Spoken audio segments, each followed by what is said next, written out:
Welcome to another edition of Chai with Molly, a show where we celebrate diversity the Canadian way. We begin this morning with a big hello from all of us here. We're so glad you've chosen to spend your Saturday morning with us. We have an incredibly special show for you. So buckle up and enjoy the ride. Chai with Molly starts right here, right now.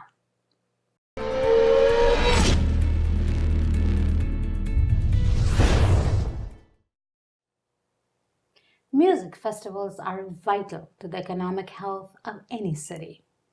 They attract huge numbers of tourists and revenue, invite large audiences, and create significant platforms for musicians.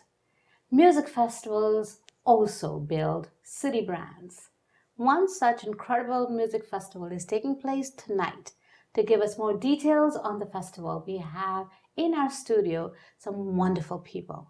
Please join me in welcoming them to the show. Thank you so much for being here. Thank you. Yes. Thank you for having me. All right, so why don't we begin by you giving a short introduction about you?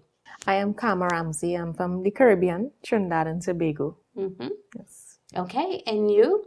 So Sarah Guerin, and I'm originally from Sudbury, Ontario, but I reside in Durham, Ontario. All right, so what is your role in this festival? Well, I was invited, by organizers, and it was a privilege for me because I just love, doing inspiring music.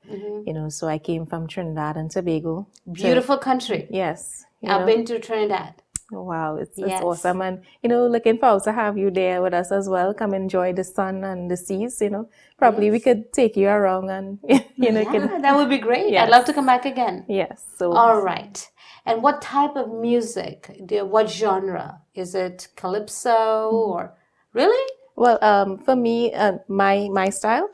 Okay. Well, I do inspirational music. I do worship, and that's my number one field. So at that event, you'll be, you have a plethora of different genres to enjoy. All right. And how about you, Sarah?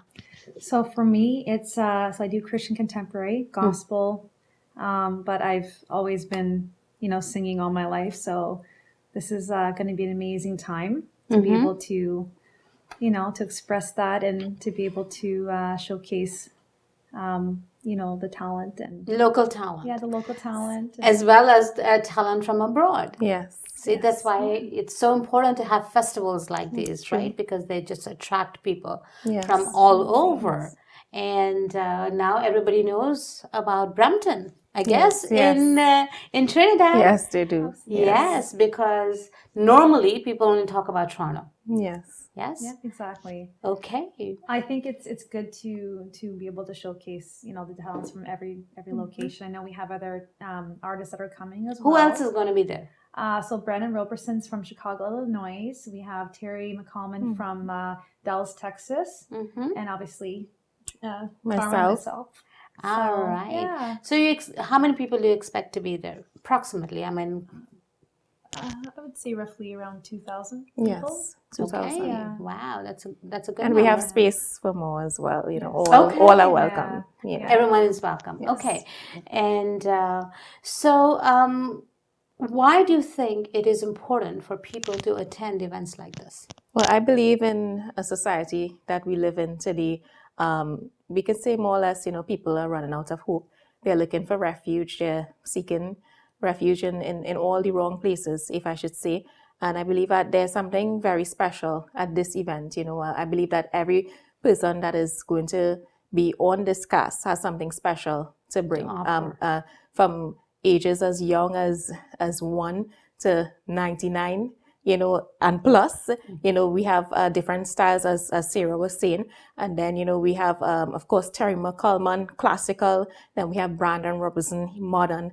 And then you have myself, Caribbean, Sarah, with her sweet, very serene songs, and everyone just comes together to inspire and to bring something to the table. So anyone that is going through any situation, they definitely will experience something that is different within there, something to feed each person.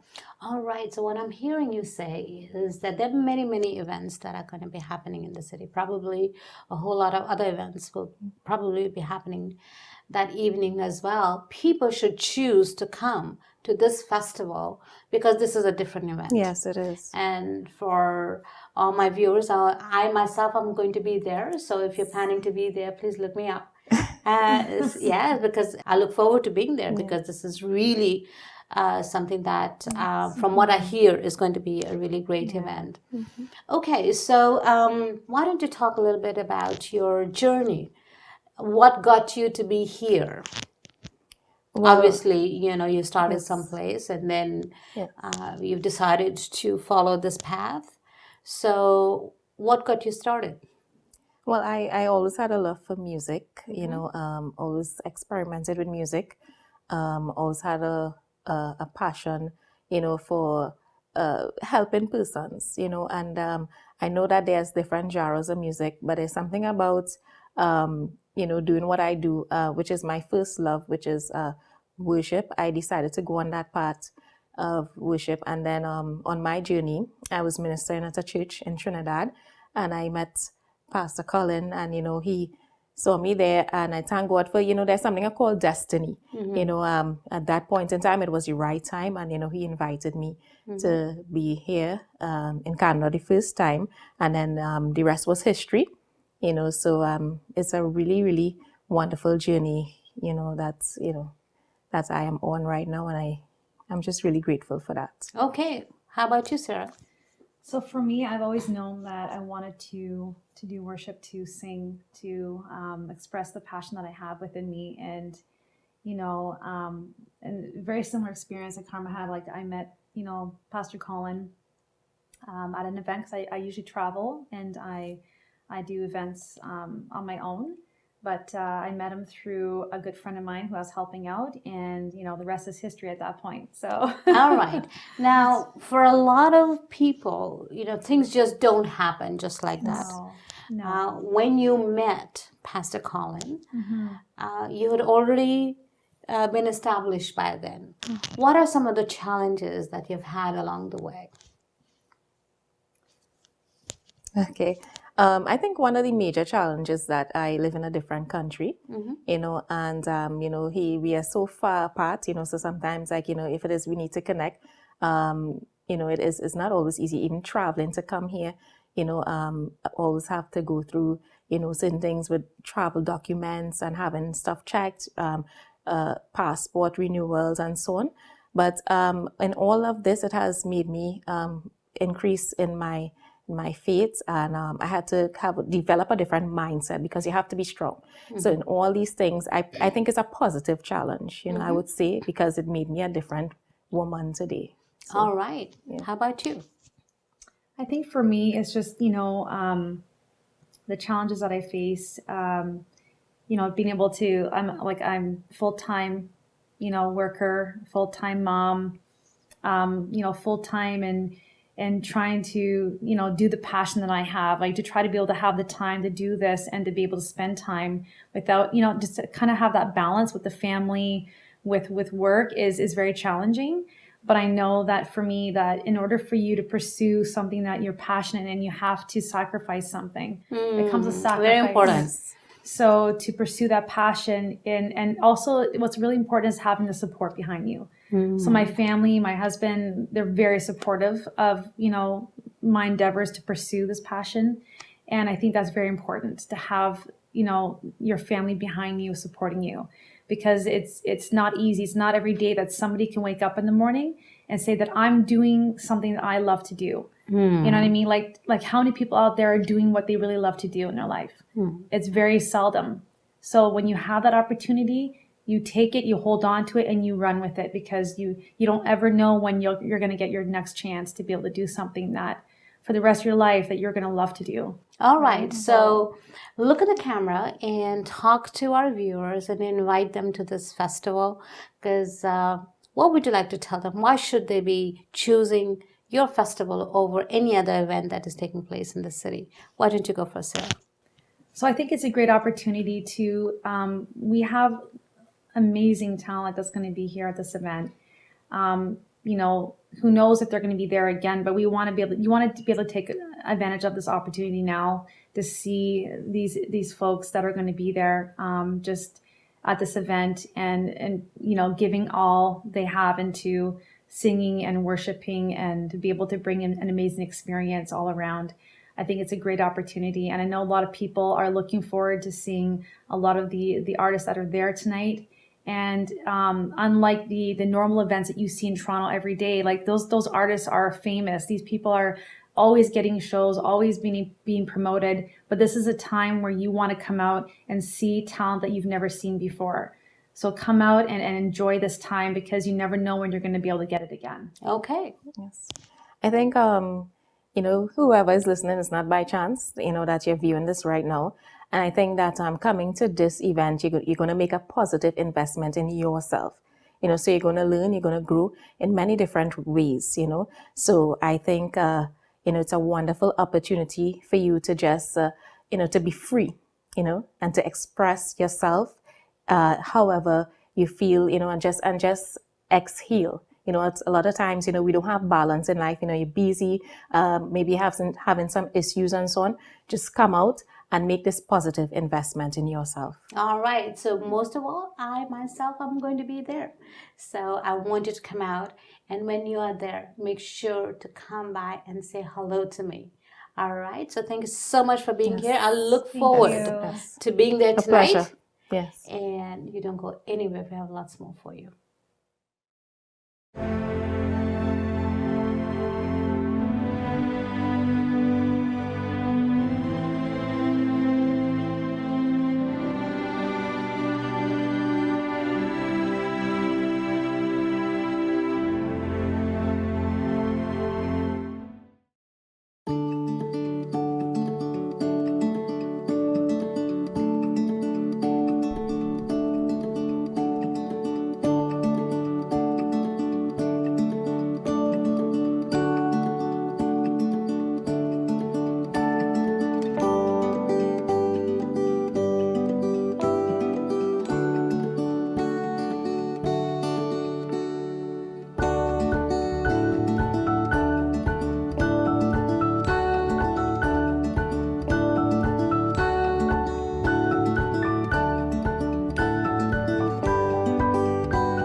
Is the current mortgage stress test hurting home buyers more than it helps? To unpack the impact this policy is having on the real estate industry, please join me in welcoming Jay Banerjee, our real estate expert, to the show. Thank you so much for being here, Jay. Good to be here. All right, so Sure. Most of the people know about this new stress test That's right. that the government has imposed upon buyers. It has had a detrimental impact It has. on the industry. Yes. So why don't you talk to us about what this mortgage stress test is Yes. and what it's doing to the industry, and then let's talk about what needs to be done to rectify the situation. Correct. Well, it began with the best of intentions in October 2016 when to manage that explosive growth that was happening in Canada, which, by the way, at the time would have been difficult to sustain. The federal government, in conjunction with both provincial and even the city level as well, they decided that they would bring in the stress test, which was to, for anybody putting down initially less than 20%, ultimately to all buyers, they have to qualify on the posted rate, which is much higher than the actual rate. So the intent was good, that people who would be almost like overqualified, and the idea was to really have less bankruptcies.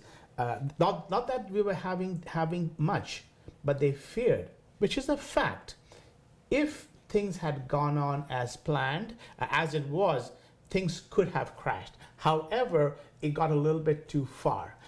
All right, so what I'm hearing you say is that the original intent Yes. in introducing this policy Absolutely. was well-intentioned. Yes. Having said that, Yes. it has just killed the industry Yes. because now nobody's able to, very few people are able to Yes. buy. It was well intentioned. And I want to just add one thing more about, if I may. You see, when I began in real estate, this was going back into the early 90s. We were just coming out of that recession in real estate. You may or may not know, those of you who saw it, prices of homes were falling by hundreds of $1,000s in weeks and months. That was a scary time. And we never ever want that to happen. Having said that, here's the reality. The reality is that today, first-time buyers are just taken out of the market. And here's what has happened as a result. It has created a housing crisis Yes, because people don't have anywhere to stay. They are forced to rent. Rents are very, very high, precisely. and there is Precisely. hardly any availability. And you see, Molly, that the people who are being affected the most are the first-time buyers. And who are the first-time buyers?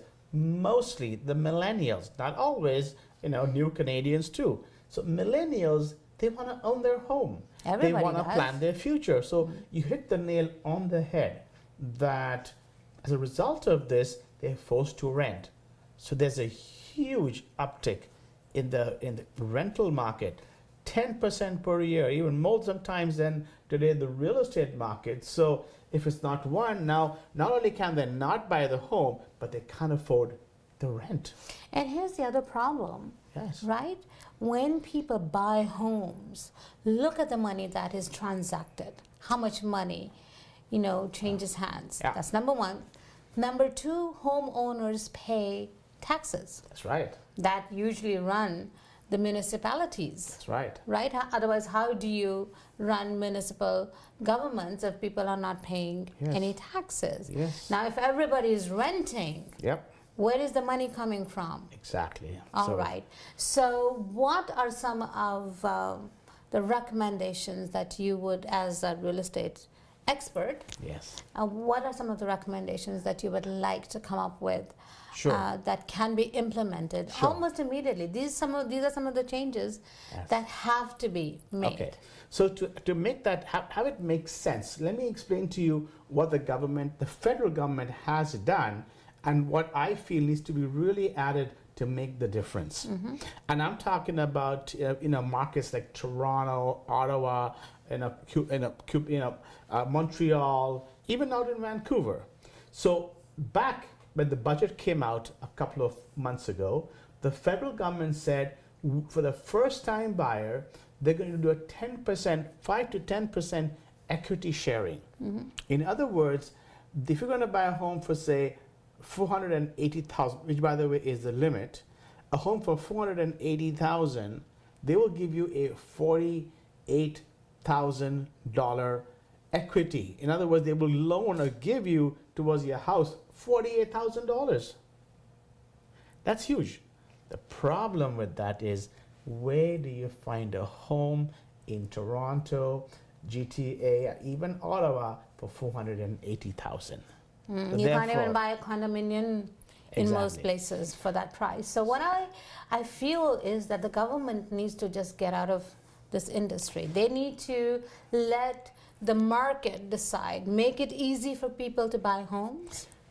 I have a solution. I've been talking to people in the mortgage industry, and it's something what the mortgage brokers feel. This is what they need from the government, and this is a message. And if there's a lobbyist out there that wants to take it out, I would love for you to do it. Then the public will love you. There's something called amortization. Right now, the amortization, that means the number of years to pay off the mortgage is 25. That needs to be increased. Make it 35, make it 30, 40. 35, exactly. That's what have made the real difference in the market. So, well, that's one solution. And the other solution, in my opinion, is that the government needs to stay out Yes. of people's lives. They want to save the money, make it easy for them to save the money, make it easy for them to keep the money that they are saving, right? By giving them incentives. Yes. Let them buy with as little as 5%, which is how things used to be. That's right. We even had a time when people were allowed to buy with 0%. Zero. I They- remember the day it came out. Yes. People that didn't qualify, new immigrants, that they felt they were so depressed that dreams could not be fulfilled. Overnight came. We The didn't dreams see- were made. yeah. Homes were purchased. Today they are flying. Yes, and we didn't see bankruptcies. No. People appreciated Absolutely. the opportunity, Yes. right? Yes. So they, first of all, the government, whatever level of government Sure. is thinking of implementing these changes, they need to have real estate industry people Yes. as part of this conversation. Well, if somebody had checked to see what is the average price of a home in Toronto, 675, 700,000, 750, why would you have a limit of 480,000 on giving that first-time buyer that 10% equity when they can't qualify for it? That's right. And so that's that the is interference. right. So and also, Yes. it is very clear very that they did not have the real estate industry people as part of this conversation. Yes. Right. So moving forward, every level of the government, Yes. whether you're the prime minister, whether you're the premier, or whether you're the mayor of That's our right. great city. That's right. These are some of the things that you need to implement. Number one, the city of Toronto needs to get rid of this dual. Dual land transfer tax. Yes. Why are you penalizing people for wanting to live in this great city? That's a lot of money to It's a come up lot of with. money, Yeah. and people cannot afford it. Can't afford It has to go right Sure. away. Well, Molly, we all came, many of the people watching our program are new Canadians, immigrants. You came with a dream. You came to be a part of the Canadian dream. And we, as people in the industry, should do everything that we can to encourage the government leaders not to take that away. Let the Canadian dream, which everybody comes to have their own piece of the pie, that own that land, and that's a house. You really want to see that happen. That's right. And that's what I feel sad. And I'm going to encourage those government leaders that are watching, those lobbyists, do something. This is your country too. Yes. Yeah. So there you go. So let's implement policies, Absolutely. legislation Absolutely. that is in the best interest Yes. of the people Yes. of Canada. Yes. Thank you once again for being here, Jay. Absolutely. Glad to share. All right. Don't forget to call your MP, call your MPP, and call your councillor. That's right. And tell them Yes. to get involved in doing something about your home ownership. Thank you for sharing your Saturday morning with us. I look forward to the honor of being in your home again next week. Until then, this is Molly Banerjee wishing you a safe week ahead. Before I go, I must remind you that to be good and kind to a stranger is a good thing.